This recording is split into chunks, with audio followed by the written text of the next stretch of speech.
আসসালামু আলাইকুম। Hello everyone, চলে আসলাম প্রতিদিনের মতো নতুন একটি ভিডিও নিয়ে। আজকের ভিডিও হচ্ছে আজকের রেসিপি আমি রান্না করে দেখাবো। সব ধরনের কাঁচা সবজি কেটে দিয়ে আগে থেকে রেখেছিলাম, তারপর লবণ হলুদ মরিচ সব ধরনের গরম মশলা কাঁচা মরিচ পেঁয়াজ যা আছে সব কিছু কেটে আমি একসাথে দিয়ে মাখাচ্ছি। আপনারা দেখতে পাচ্ছেন, একটু লক্ষ্য করে দেখুন।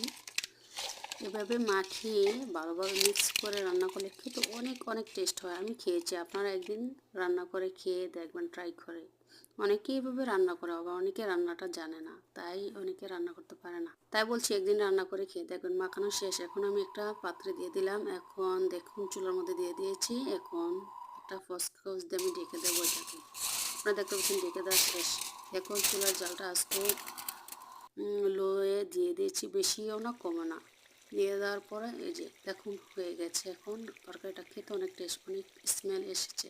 আপনারা এভাবে রান্না করে খেয়ে দেখবেন, জানাবেন কেমন হয়েছে। লাইক কমেন্ট শেয়ার করুন।